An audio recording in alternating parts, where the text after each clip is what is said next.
আসসালামু আলাইকুম, সবাইকে শুভেচ্ছা জানাচ্ছি। মাসুম মাহবুব। প্রিয় দর্শক, আবারও ইরান আমেরিকা সংঘর্ষের সর্বশেষ ব্রেকিং খবরগুলো জানাতে চাই আপনাদের। সংক্ষিপ্ত সময়ে আমি আপনাদের চেষ্টা করব খবরগুলো পৌঁছে দেওয়ার জন্য। প্রথমেই কয়েকটা গুরুত্বপূর্ণ শিরোনাম থাকছে, তার পরবর্তী আরো ডিটেইলস থাকবে। সৌদি আরবের সবচেয়ে বড় তেল কেন্দ্রটি আরামকো এখন দাউ দাউ করে জ্বলছে ইরানের আক্রমণে। পাশাপাশি মার্কিন গর্বের F-15 যুদ্ধবিমান একটি নয়, একাধিক এখন আকাশ থেকে দোল খেয়ে মাটিতে পড়ছে। ৩ নম্বর, দখলদার দেশটির ভেতরে ব্যাপক আক্রমণ চলছে এবং দিক বেদিক মানুষ ছোটাছুটি করছে। বিগত ১২ দিনের যুদ্ধে আমরা যা দেখেছি তার চেয়ে কয়েক গুণ বেশি এবার কোনো কোনো এলাকা একদম মাটির সাথে মিশিয়ে ফেলেছে ইরানি মিসাইল। এবং ইরানের সাবেক প্রেসিডেন্ট মাহমুদ আহমাদিনেজাদ বেঁচে আছেন। তার মৃত্যুর যে খবরটি সেটি ইরানের রাষ্ট্রীয় কয়েকটি গণমাধ্যম অস্বীকার করেছে। তিনি বেঁচে আছেন বলে দাবি করা হয়েছে। এবং বাহরাইন, কুয়েত, সৌদি আরব, আরব আমিরাতে ভেঙে পড়ছে মার্কিন সকল সামরিক সিস্টেম। বহু অঞ্চল থেকে মার্কিনিরা পালাতে শুরু করছে এবং বিভিন্ন জায়গায় মার্কিন রাডার সিস্টেম অকেজো করে দিয়ে, অন্ধ করে দিয়ে তাদের উপর ব্যাপক ধোলাই চালাচ্ছে এখন ইরানের আইআরজিসি। দর্শক, এছাড়া আরো অনেকগুলো খবর থাকবে। আশা করি আমাদের সঙ্গে থেকে বিস্তারিত জানার চেষ্টা করবেন। ভাই, আপনাকে শুনতে পাচ্ছেন? ভাই, আপনারা কি আমার কথা শুনতে পাচ্ছেন? আমাকে একজন লিখছে, ভাই শুনতে পাচ্ছেন না। আমার মাঝে মাঝে কিছু দর্শকের উপর খুব বিরক্ত লাগে, সরি টু সে, যে আপনি আমাকে কমেন্ট করতেছেন শুনতে পাচ্ছেন না, কিন্তু সব দর্শক শুনতে পাচ্ছে। তো আপনার কমেন্টের জন্য আমি যে বিরক্ত হচ্ছি, এটা কি আপনি বুঝতে পারছেন? বলেন। নাকি বিরক্ত করাই আপনাদের কাজ? কিছু কিছু দর্শক আসে বিরক্ত করার জন্য। তাদের এই খবরগুলো যাদের গা জ্বালা ধরে তারা এসেই অনেকে বলেন, ভাই অডিও কম। অডিও কম হলে বাড়ায় নেন আপনার মোবাইলে। যদি অডিও, সবাই তো বলছে না, ৫ জন ১০ জন বলছে অডিও কম, বাকিরা তো শুনতে পাচ্ছে। এখন অডিও আমি বাড়াবো কি করে? আমার গলার শক্তি কম, অথবা সিস্টেমে কম, অথবা নেটওয়ার্কের ঝামেলার কারণে পাচ্ছি না। দেখেন, সবার কমেন্ট আসছে সাউন্ড ক্লিয়ার, কিন্তু তিনি লিখছে সাউন্ড শুনতে পাচ্ছেন না। ওকে দর্শক, আমি একটা একটা করে দিচ্ছি খবর। আইআরজিসির খবরে, মানে ইরানের যে বিপ্লবী গার্ড বাহিনী, তারা জানিয়েছে এই পর্যন্ত তারা মার্কিন ৫৬০ জনকে ওপারে পাঠিয়েছে। 516 সোলজার উপরে চলে গেছে আর কি দেখা করতে। এটা আমার কথা না, এটা আইআরজিসির মুখপাত্র বা আইআরজিসির পক্ষ থেকে তারা জানিয়েছে এই পর্যন্ত তারা সপ্তম এবং অষ্টম ধাপে যে অ্যাটাক করেছে, এ পর্যন্ত তাদের কাছে লেটেস্ট আপডেট হলো তারা ৫৬০ জন মার্কিন সেনাকে ওপারে পাঠিয়েছেন দেখা করতে। দ্বিতীয় গুরুত্বপূর্ণ খবর, যে আমি খুব ডিটেল আলোচনা যাব না, শুধু কয়েকটা খবর টাচ করবো আর গুরুত্বপূর্ণ কয়েকটাকে আলোচনায় নেব। সবচেয়ে বেশি এখন ধোলাইটা হচ্ছে আরব কান্ট্রিতে, মার্কিন ঘাঁটিতে। বলা হচ্ছে কয়েকটি জায়গা থেকে মার্কিন সেনারা ইতিমধ্যে পালাতে শুরু করেছে। তারা ঘাঁটিতে অবস্থান না করে ঘাঁটিতে যন্ত্রপাতি ফেলে তারা চলে গেছে বিভিন্ন হোটেলে, আন্ডারগ্রাউন্ডে। আবার সেখানেও ইরান খোঁজ নিয়ে ধোলাই চালাচ্ছে। যারা অভিজাত হোটেলগুলোতে আশ্রয় নিয়েছে, সেই হোটেলগুলোতে আবার মিসাইল, ড্রোন অ্যাটাক চালাচ্ছে ইরান।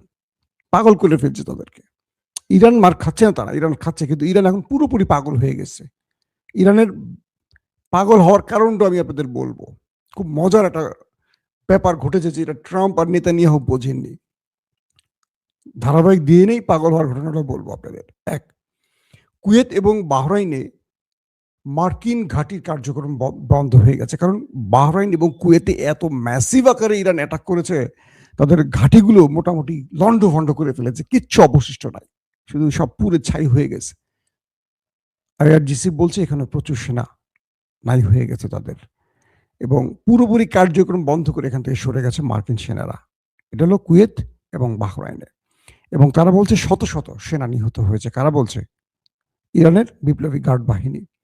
এবং তারা বলছে যে ওই অভিযানটি যে আজকে চলছে, এটা সপ্তম এবং অষ্টম ধাপের কথা বলছে। কয়েকটা ফেজে আক্রমণ হয়, এখন চলছে ইরানের সপ্তম এবং অষ্টম ধাপ।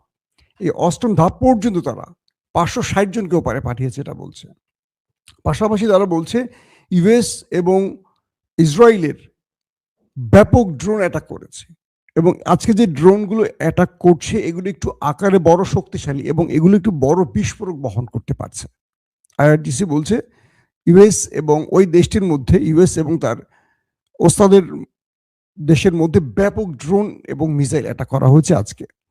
এতে করে এই অ্যাটাকের ফলে দুই দেশের, মানে আমেরিকার তো ভেতরে না, আমেরিকা হলো যেগুলো আরব কান্ট্রি বা 27টি তার যে ঘাঁটি, সেই ঘাঁটি, আর ওইখানে ওদের দেশের মধ্যে তেল আবিবের ভেতরে, হাইফার ভেতরে সহ আর অনেকগুলো শহরে ম্যাসিভ আকারে আক্রমণ এখন চলছে, অব্যাহত আক্রমণ চলছে।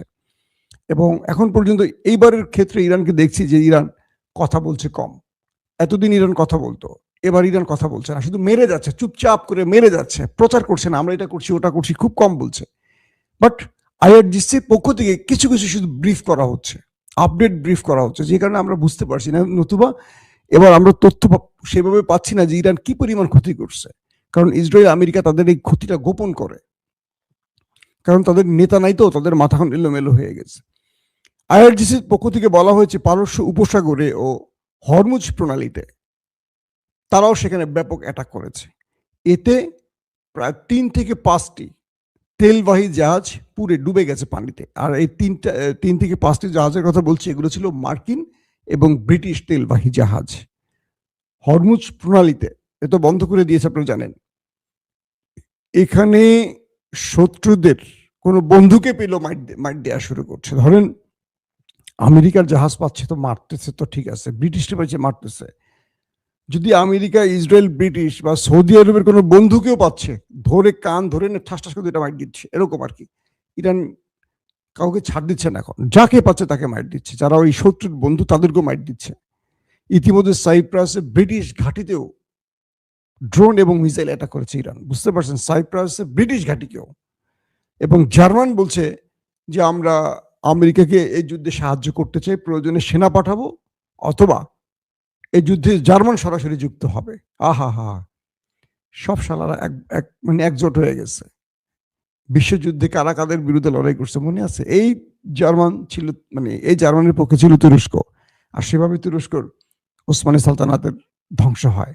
আর আজকে জার্মান কাদের বন্ধু? সেই ব্রিটিশ, সেই আমেরিকানদের বন্ধু, যাদের বিরুদ্ধে দ্বিতীয় বিশ্বযুদ্ধে তারা যুদ্ধ করেছিল। এটাই হলো ইতিহাস। এরপরে বলা হচ্ছে যে কুয়েতের আবু আল সালিম যে নৌঘাটি, মার্কিন যে অনেক বৃহৎ একটা নৌঘাটি কুয়েতে অবস্থিত আবু আল সালিম, এই নৌঘাটিটাকেও মোটামুটি শেষ করে ফেলছে, পুরে ছাই হয়ে গেছে। এখানে ম্যাসিভ আকারে অ্যাটাক করেছে ইরান। এবং বলা হয়েছে যে আরেকটি নৌঘাটি আছে, সেটি হলো মোহাম্মদ আল আহমদ নৌঘাটি, এটিকেও মোটামুটি অর্ধেক বা তারও বেশি ধ্বংস করে ফেলেছে ইরানের অ্যাটাকে। বাহরাইনের রাজধানী মানামায় মার্কিন যে সবচেয়ে বড় নৌঘাটি, এখানেও প্রায় 4টি বৃহৎ ড্রোনের অ্যাটাক হয়েছে নতুন করে, এবং এগুলো মোটামুটি অকেজো বা অচল করে ফেলেছে ইরান। মানে মার্কিন ঘাঁটিগুলো সংস্কার করে ফিরে আসতে বহু সময় লাগবে, মোটামুটি অচল করে ফেলেছে। আর আজকের সবচেয়ে বড় যে খবর, আমি যাবো তার আগে আরো কয়েকটা খবর দিই। কুয়েতে একাধিক মার্কিন যুদ্ধ বিমান ভূপাতিত হয়েছে, একটি নয়, একাধিক, এবং বেশ কজন পাইলট পাকড়াও করা হয়েছে। তারা যখন মাটিতে পড়েছে প্যারাশুটে বা কোনোভাবে, এদেরকে কুয়েতিরা ধরে আগে উত্তম মাধ্যম দিয়েছে। চিন্তা করতে পারেন, কুয়েতের সরকার হলো আমেরিকার পাপেট, দালাল, কিন্তু কুয়েতের জনগণ যখন দেখলো যে পাইলট আকাশ থেকে পড়ছে, সবাই ধরে আগে পেটান শুরু করছে ব্যাপক আকারে, মার্কিন পাইলটরা। তার মানে সরকার ওদের দালাল হতে পারে, জনগণ আমাদের মতোই। আমরা আসলে একটা জিনিস বুঝলাম যে জনগণ কখনো গোলাম হয় না, হয় সরকার গোলাম। যে বিএনপি গত 15.5 বছর আওয়ামী লীগকে ভারতের গোলামির কথা উল্লেখ করেছে, এখন আমরা দেখতে চাই সেই বিএনপি কি করে। দেখছেন তো কম বেশি নাকি? রাষ্ট্র যখন ক্ষমতায় বসে গোলাম হয়ে যায়, মানে সরকার গোলাম হয়ে যায়, জনগণ কখনো গোলাম হয় না। জনগণকে ঋণের বোঝা কাঁধে দিয়ে গোলাম বানিয়ে রাখে সরকারগুলো। আসেন তারপরের গুরুত্বপূর্ণ খবর। আরব আমিরাত সবচেয়ে বড় বিস্ফোরা মধ্যপ্রাচ্যের, এইটারে তো মোটামুটি তুল কালাম পিটান পিটাইছে ইরান সমানে। এটা রাডার, সবচেয়ে বড় যে রাডার সিস্টেম, এটাকে অচল করে দিয়েছে ড্রোন এবং মিসাইল অ্যাটাকে। এখন আমেরিকা আর আরব আমিরাত চোখে কিছু দেখে না, কানা হয়ে গেছে। এই সুযোগে ইরান টার্গেটে গিয়ে হিট করছে। আরব আমিরাতের কোথায় কোথায় মার্কিন সেনারা আশ্রয় নিয়েছে, কারণ ঘাঁটি থেকে তো তারা পালাইছে, ইতিমধ্যে ঘাঁটি ক্লোজ করে তারা পালাবার দিকে ছুটছে আরব আমিরাতে। যেখানে যেখানে তাদের সন্দেহ আছে, এটা ইরানের জনগণ তো এখানে আছেই, আবার মধ্যপ্রাচ্যে তো মুসলিমরা আছে, সব তো মুসলিম কান্ট্রি, এখান থেকে ইরানকে তথ্য দিয়ে দিচ্ছে বা ইরানিদের মাধ্যমে তথ্যগুলো তারা পাচ্ছে যে কোন কোন হোটেলে আমেরিকার আশ্রয় নিছে। বাস, চেহারা তো কালার কাটিং তো বোঝেন, যে আলাদা বোঝাই যায়। ইরান সেখানে সেখানে অ্যাটাক করতেছে। এখন সব জায়গায় তো আর ওদের আকাশ প্রতিরক্ষা সিস্টেম নাই। এর মধ্যে পৃথিবীর সবচেয়ে বৃহৎ উঁচু ভবন বা দুবাইয়ের বুর্জ খলিফাতেও হিট করা হয়েছে, বাট সেটা ইন্টারসেপ্ট হয়ে গেছে। তো আমি একটা ভিডিওতে দেখলাম বুর্জ খলিফাকে টার্গেট করে যে ড্রোন মারা হয়েছিল সেটি ইন্টারসেপ্ট করা হয়েছে, বাট কতক্ষণ জানি না। এটাও মোটামুটি থাকবে না হয়তো, আমরা আশা করি এটাও মাটির সাথে মিশে যেতে পারে যেভাবে অ্যাটাক চলছে। আসছি গুরুত্বপূর্ণ খবর, সৌদি আরবের সবচেয়ে বড় তেল শোধনাগার আরামকোতে ইরান ড্রোন অ্যাটাক চালিয়েছে। এখন সেটা দাউ দাউ করে চলছে। পৃথিবীতে এই আরামকোর মাধ্যমেই সৌদি আরব আজকে অর্থনৈতিকভাবে এই জায়গাটা দাঁড়িয়েছে। সৌদি আরবের সবচেয়ে বড় তেল কোম্পানি, সেটা শোধনাগার, আরামকোর যে শোধনাগার, সেখানে ইরান অ্যাটাক করে জ্বালিয়ে দিয়েছে। আমার একটা জিনিস মাথায় আসছে না যে ইরান এই জায়গাগুলো টার্গেট করছে কেন। ওই যে খবরটা শুরুতে দিয়ে বললাম যে আরো শেষে মজা আছে, সেটা এখন আপনাদের বলি। ইরানের মধ্যে মার্কিন যুক্তরাষ্ট্র, ইসরায়েল বা আরবরা একটা জিনিস বুঝতে পেরেছে, তারা তাদের সুপ্রিম লিডারকে মেরে দিয়ে অনেক বড় ভুল করেছে। এটা এখন আমেরিকা বা সৌদি আরব বুঝতে পারছে। কি ভুল করেছে? রাষ্ট্রের কোনো কন্ট্রোল কারো কাছে নাই। ইরানের পররাষ্ট্রমন্ত্রী বলছেন যে ওমানে যে আক্রমণটা হয়েছে এটা সেনাবাহিনী জানে না, এটা আইআরজিসির কোনো একটা কমান্ডিং পোস্ট থেকে আক্রমণ করা হয়েছে। তার মানে হলো সুপ্রিম লিডারকে হারিয়ে তারা এতটা ক্ষিপ্ত হয়েছে যে এখন কোনো কমান্ডিং সিস্টেম নাই। ইরানের মধ্যে শীর্ষ 40 জন ব্যক্তি মারা গেছে একদিনের আক্রমণে। 30টা সিরিজ অ্যাটাক করেছে একটানা আমেরিকা, ইসরায়েল। শুধু ইমাম আলী খামেনি না, আইআরজিসি প্রধান, সেনা প্রধান, এরকম করে গোয়েন্দা প্রধান 40 জন ধরে মারা গেছে। পুরো চেইন অফ কমান্ড ভেঙে পড়েছে। এখন যে যার কমান্ডিং পজিশনে আছে, ধরেন 13 বেঙ্গল, 14 বেঙ্গল, আমাদের সেনাবাহিনীতে আছে না, অমুক জিওসি টিওসি, যে যার পজিশন থেকে হিট করা শুরু করছে। এখন চোখ বন্ধ করে মারতেছে।